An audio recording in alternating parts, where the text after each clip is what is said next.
You ever look at something super simple, like your morning cup of tea, and wonder, is there more to it?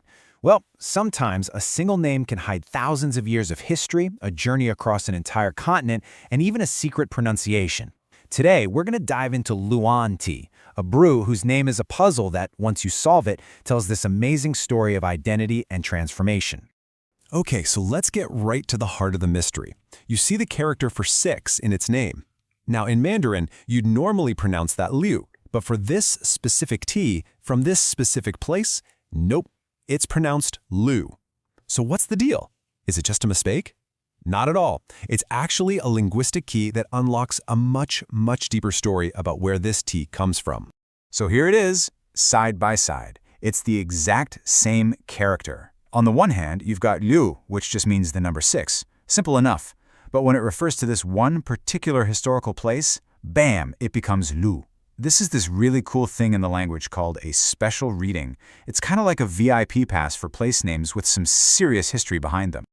Okay, so why all the fuss over this one word? Well, there are 3 amazing reasons. First off, it's like a tiny linguistic time machine. It's literally holding onto a sound from ancient China, from over 2,000 years ago. How cool is that? Second, it lines up perfectly with the Cantonese pronunciation, look, which, was a huge market for this tea. And third, it's all about respect. Respect for a place with a story. And oh man, does it have a story. A story that starts with an emperor. Right, so this special name, Liu'an, it's not just some random dot on a map. Its origin is tied up with one of the most powerful emperors in Chinese history, and a very real, very serious wish for peace in his kingdom. And this story has been brewing for a long time. It all begins way back in 121 BC when the Han Emperor Wu first gives the region its name. Now let's jump forward a few centuries to the Ming and Qing dynasties. This place gets so famous for its tea that it becomes what's called a tribute tea. We're talking tea so good it was sent directly to the emperor himself. And that legacy, it's still alive and well today, making it a cultural touchstone for Chinese communities all over the world. So where did the name actually come from? Get this. After putting down a major rebellion, Emperor Wu coined the name Liu'an from this phrase, Liuji píng'ān. It means peace across the 6 territories. So the name itself was basically a giant public announcement, a declaration of hope for lasting calm and no more fighting. Okay, so you'd think mystery solved, right? We know why it's called Liu'an, but hold on, because the story just threw us a curveball. When someone says Liu'an tea, they could be talking about 2 totally different kinds of tea. So on one side, you've got Guapian.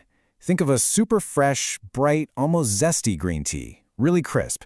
And what's wild is it's only made from mature leaves, no buds at all. Then, on the other side, you've got this stuff called basket tea, and it's the complete opposite. It's a dark tea that's post-fermented, meaning it's designed to age, kind of like a fine wine. The longer it sits, the smoother and more complex it gets. From here on out, we're going to follow that second one, the basket tea. Its whole story is about patience and transformation. And I just love how one source put it. It's like the tea is just hiding in a bamboo basket to grow old slowly. Now this tea didn't just sit around and get old by itself. No way. It went on this incredible journey south. And that trip, it didn't just make the tea famous. It literally changed its very character. So its life begins way up in the cool, misty mountains of Anhui province. You can just picture it, right? Up in the clouds. That's where the leaves are picked and get their first bit of processing, capturing that pure mountain essence. But this tea was born to travel. It gets shipped all the way down south to the super busy port cities of Guangdong, which back then was known as Lingnan. This place became its main marketplace, its launchpad to the rest of the world. And from those ports, it set sail across the South China Sea to what was known as Nanyang, the historical name for Southeast Asia. And it's here, among the Chinese communities in places like Malaysia and Singapore, that Liu'an basket tea becomes more than just a drink. It becomes a legend, a taste of home. And this is where the story gets really fascinating. What happens when you take a tea that grew up in cool mountains and drop it into the steamy, tropical heat of Southeast Asia? It didn't just survive the journey, it was reborn. The climate of its new home didn't just preserve it, it completely transformed it.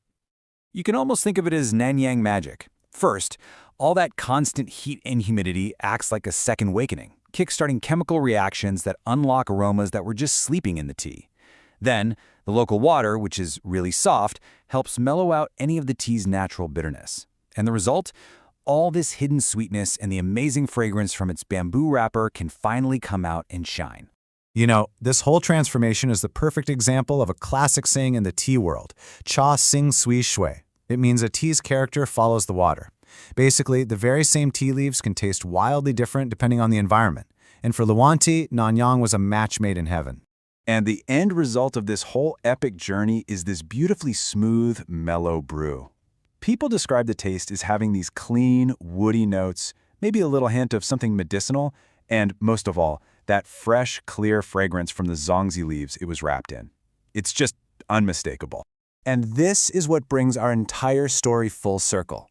Remember how we started? With the name Liu'an being an emperor's wish for 6 territories of peace. Well, in its new tropical home, that name took on a whole new, much more personal meaning, one that was shaped by the people who drank it every day. See, in the folk medicine of the humid South, the tea got this reputation for bringing 6 kinds of Ān, or peace, to the body.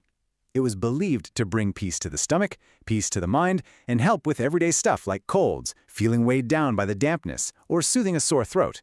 It basically became a beloved home remedy. So think about that for a second. A name that began as an emperor's huge political wish for his land evolved into a folk belief about personal wellness. The meaning traveled from the macro level of an entire empire right down to the micro level of the human body. It's just a beautiful echo of history through culture. From an emperor's political statement to a traveler's comforting remedy, the journey of Liu'an Tea is just incredible proof that even the most everyday things can carry an incredible history. It really makes you wonder, right? What stories are hiding in your own cup? What about your favorite food or a word you use every day? What hidden history is out there just waiting to be uncovered?